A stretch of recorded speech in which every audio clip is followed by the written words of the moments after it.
नमस्कार दोस्तों। India is not a free country, it is a partly free. ये मैं नहीं कह रहा हूं। Freedom in the world 2021 report जारी की गई है।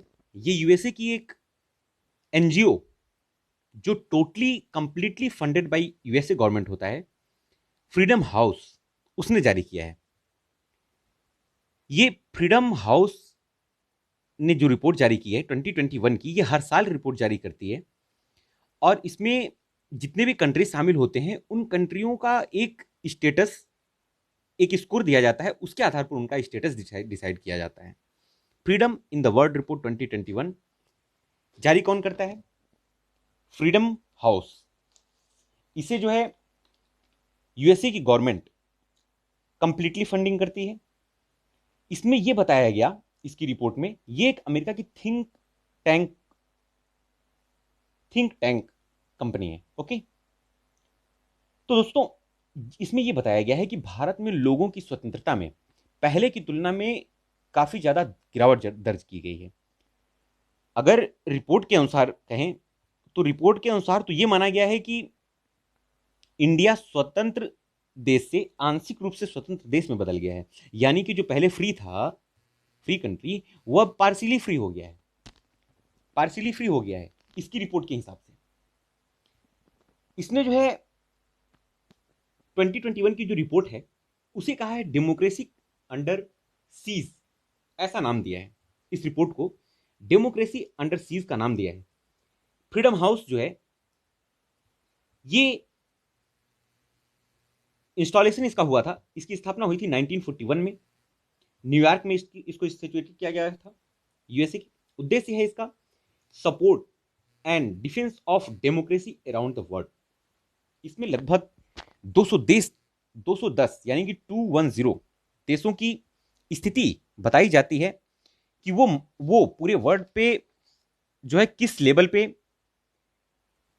आ रहे हैं, फ्री हैं, पार्सली फ्री हैं या नॉट फ्री हैं। देखिए, इसमें दो टाइप की चीजें होती है। एक होता है स्कोर इस रिपोर्ट में, एक स्कोर होता है, एक होता है स्टेटस। जो स्कोर होता है वो दो फील्ड होते हैं, जिसमें पहला है पॉलिटिकल फील्ड और दूसरा है सिविल लिबर्टीज। इन पे कुछ क्वेश्चंस राइज किए जाते हैं, कुछ क्वेश्चंस पुटअप किए जाते हैं, कुछ प्रश्न के तहत इसमें स्कोर दिया जाता है जो आउट ऑफ 100 के स्कोर पे होता है। आउट ऑफ 100 के स्कोर पे जो कंट्री जितना ज्यादा मार्क अचीव करती है उसको टॉप पे रखा जाता है। यानी कि उसको पहले मार्किंग होती है, और मार्किंग इन दोनों टॉपिक्स पे, पॉलिटिकल राइट्स यानी कि राजनीतिक अधिकार, और सिविल एंड लिबर्टीज यानी कि नागरिक स्वतंत्रता, इस पे इनको मार्किंग की जाती है। और जो भी कंट्रीज नंबर गेन करते हैं, स्कोर करते हैं, स्कोर के बाद इन्हें एक स्टेटस दिया जाता है, एक स्टेटस प्रोवाइड कराया जाता है। वो स्टेटस तीन टाइप के हो सकते हैं, या तो वो फ्री है, या पार्सिली फ्री है, या नॉट फ्री है। इसमें क्या होता है, जो ये रिपोर्ट जारी की गई है, इसे फ्रीडम हाउस ने जो रिपोर्ट जारी की उसमें इंडिया को मिले हैं 2021 में 67 score out of 100। Out of 100 67 score मिले हैं। और यह कहा जा रहा है कि 2014 के बाद जो सत्ता में परिवर्तन आया था उसके बाद धीरे धीरे धीरे धीरे नागरिकों की स्वतंत्रता में गिरावट आती जा रही है ना। इसमें देखिए, पॉलिटिकल राइट्स, जो राजनीतिक अधिकार थे, राजनीतिक अधिकार में जो 40 मार्क्स का था उसमें तो हमें अच्छे नंबर मिले हैं। उसमें इंडिया को इन्होंने अच्छे मार्क्स दिए हैं अपनी जजमेंट के हिसाब से। ये इनका जजमेंट है कि 34 मार्क्स दिए आउट ऑफ 40। और सिविल लिबर्टीज, सिविल लिबर्टीज बोले तो कहते हैं उसे कि नागरिक स्वतंत्रता, है ना। नागरिक स्वतंत्रता को लेकर हमें स्कोरिंग काफी ज्यादा गिरा के दी गई है, इंडिया को काफी ज्यादा गिरा के रैंकिंग दी गई है। अब हम ये नहीं कह सकते, क्योंकि इसमें जो ग्लोबली फ्रीडम का स्टेटस दिखाया गया है वो बताया गया है कि वो गिरा है, बहुत ज्यादा गिरा है। कई घटनाओं का जिक्र किया गया है इस रिपोर्ट में, चाहे वो इंडिया की हो, चीन की हो, यहां तक कि यूएसए, ये तो है, तो एनजीओ तो यूएसए का है, completely funded by USA government है। बट यहाँ यूएसए के भी जो कैपिटल हिल पे अटैक हुआ था, उसको भी, इस घटना का भी जिक्र इसमें किया गया है, और उसके तहत भी उस पर नागरिकों का क्या प्रभाव पड़ा है वो भी बताया गया है कि पॉलिटिकल अधिकार का कैसे मिसयूज किया गया है या कैसे उसको यूज किया गया है। ये भी जिक्र किया गया। तो ऐसा नहीं कह सकते कि ये रिपोर्ट गलत हो सकती है या हम इसको माने या ना माने, लेकिन ये रिपोर्ट मार्केट में हर साल आती है, हर साल सुर्खियों में नहीं रहती, क्योंकि इंडिया का स्टेटस सेम बना हुआ था फ्री का। बट इस साल इंडिया का स्टेटस गिर के जो है पार्शियली फ्री पे आ गया है, इसलिए ये चर्चा का विषय बन गया है। अगर देखें तो जो नागरिकों की स्वतंत्रता है, यानी कि सिविल लिबर्टीज में इतने कम मार्क्स क्यों मिले? सिविल लिबर्टीज यानी कि नागरिकों की स्वतंत्रता में इतने कम मार्क्स मिलने का क्या रीजन है ना? जो हमारा सेकेंड पॉइंट है स्कोरिंग का। इसमें अगर मोटे तौर पर लें तो 3 पॉइंट जो मेजर इफेक्ट डाले हैं इस रिपोर्ट में, वो है वोट का अधिकार, जो कि इसमें हमें मार्किंग काफी अच्छी मिली है, इसमें हमें मार्किंग काफी ज्यादा अच्छी मिली है। और यह कहा गया है कि इंडिया का वोटिंग सिस्टम काफी सही है। इंडिया की वोटिंग सिस्टम बहुत ही अच्छे तरीके से वोटिंग होती है, बहुत ही लॉयल तरीके से होती है, लोग पब्लिक वोट डालती है और अपनी गवर्नमेंट चूज करती है।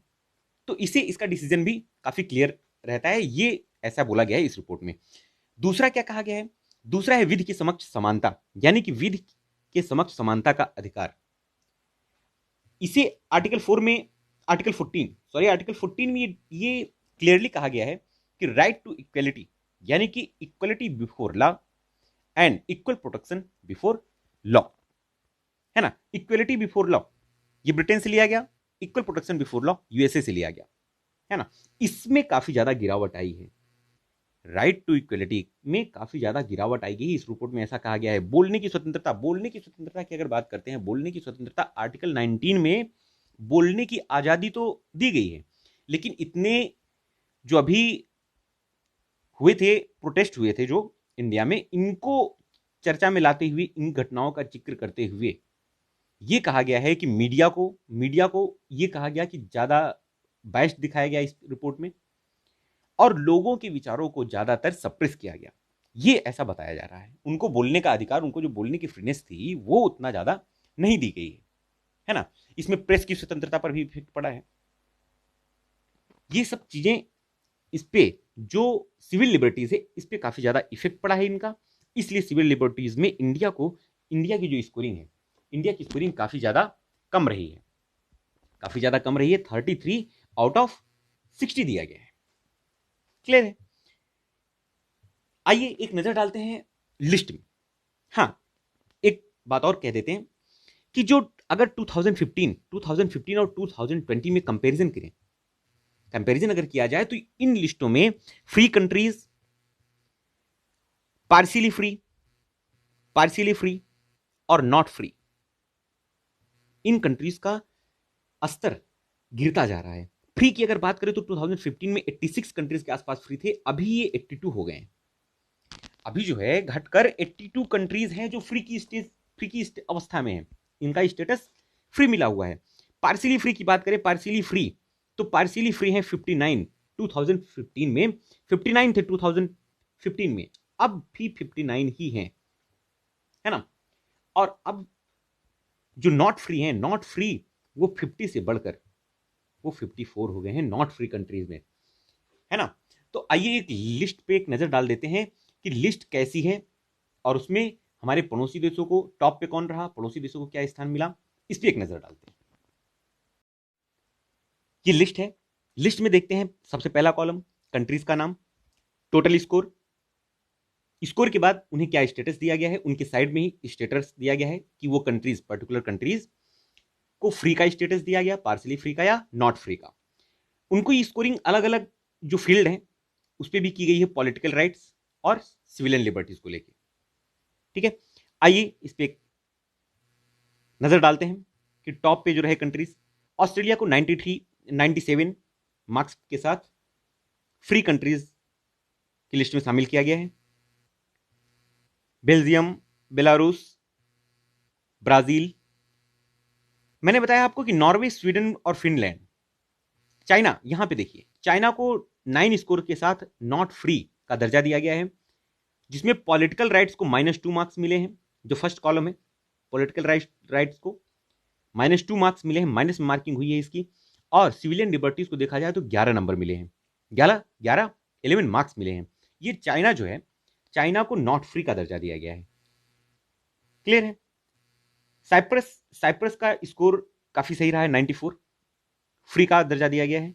डेनमार्क को 97 फ्री का दर्जा दिया गया है। टॉप पे जो कंट्रीज रहती हैं वो नॉर्वे, स्वीडन, फिनलैंड, डेनमार्क, ये अपना कुछ ना कुछ प्लेस जरूर बनाती हैं कोई भी रैंकिंग हो। तो फिनलैंड, नॉर्वे और स्वीडन, इन लोगों ने, इन कंट्रीज ने टॉप रैंकिंग हासिल की है। फिनलैंड की बात करें तो फिनलैंड आप देख रहे हैं 100 मार्क्स के साथ इसे 40 आउट ऑफ 40 मिले हैं पॉलिटिकल राइट्स में, और सिविलियन लिबर्टीज में मिले हैं 60 आउट ऑफ 60, यानी कि 100 आउट ऑफ 100 मार्क्स के साथ फिनलैंड को टॉप पे रखा गया है। फिनलैंड को टॉप पे रखा गया है। नॉर्वे, इंडिया की रैंकिंग है 67। पिछले 2020 में, पिछले साल यानी कि 2020 में इंडिया की रैंकिंग थी 71 आउट ऑफ 100। तो पिछले साल के मुकाबले इस साल थोड़ी गिरावट ज्यादा आई है ना। इसमें 34 और 33 मार्क्स मिले हैं पॉलिटिकल राइट्स और सिविलियन लिबर्टीज में। जॉर्डन 34, कुवैत 37, लीबिया, लिथुआनिया, इनकी स्कोरिंग सही रही है। लग्जमबर्ग की लिस्ट है, इसमें म्यांमार को 28 नॉट फ्री कंट्री का दर्जा दिया गया है। नेपाल को 56 पार्शियली फ्री। पाकिस्तान को 37 पार्शियली फ्री। कुछ समय पहले तक इसे भी फ्री कहा जाता था, अभी इसे पार्शियली फ्री का दर्जा दिया गया है, बट इसकी स्कोरिंग काफी ज्यादा कम है ना। 37 आउट ऑफ 100 है, और पॉलिटिकल लिबर्टीज में 15, और सिविल पॉलिटिकल राइट्स में 15, और सिविलियन लिबर्टीज में 22 मार्क्स प्रोवाइड किए गए हैं। नॉर्वे की बात करते हैं। सीरिया को सबसे लास्ट में रखा गया है। सीरिया और तिब्बत को सबसे लास्ट में रखा गया है। 1 मार्क्स के साथ नॉट फ्री का दर्जा दिया है। -3 मार्क्स मिले हैं पॉलिटिकल राइट्स में, और सिविलियन लिबर्टीज में 4 मार्क्स। तो ये बड़ी कंडीशन खराब रही है। तिब्बत को भी नॉट फ्री का दर्जा दिया गया है। ये सबसे लास्ट में आए हैं, तिब्बत और सीरिया। फिनलैंड, नॉर्वे और स्वीडन, ये टॉप लिस्ट की कंट्रीज में शामिल रहे हैं, है ना। ये थे कुछ कंट्रीज जो फ्री हैं, कुछ नॉट फ्री, और कुछ पार्शियली फ्री। इंडिया को पार्शियली फ्री में रख दिया गया है। हमें इसे सुधारने के लिए प्रयास करना होगा। आज का वीडियो कैसा लगा अपनी प्रतिक्रिया जरूर दीजिएगा। मिलते हैं अगले वीडियो में, तब तक के लिए नमस्कार।